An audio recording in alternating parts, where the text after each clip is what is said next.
In this tutorial, I will show you how to import the newly made DXF file. So this was the part that we're doing, and we DXF that into, or converted it into, a file called wave.dxf. Okay, so the first thing I want to do is I want to open up 2D Design.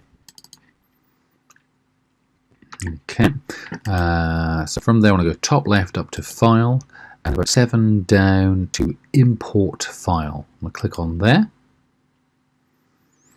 and I'm going to go to the drop down box here.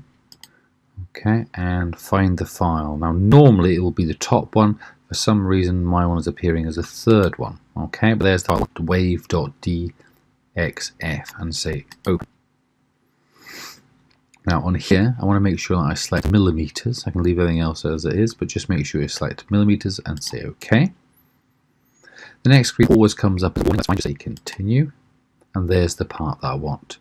Okay, now what I want to do is, because it's going to be part of a cutting sheet, and we're probably going to bring lots and lots of parts there, I'm just going to grab the middle of that, so just click once into the middle, and I'm just going to bring that file right up to that corner there, just so that I'm not kind of wasting any of the material that we're going to cut out. I can up a little bit further, that's fine there.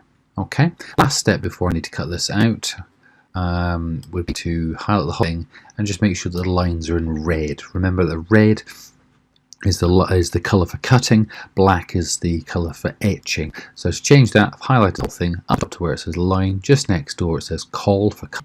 Click on there, and I'm just going to select the red in the bottom left one in and say OK.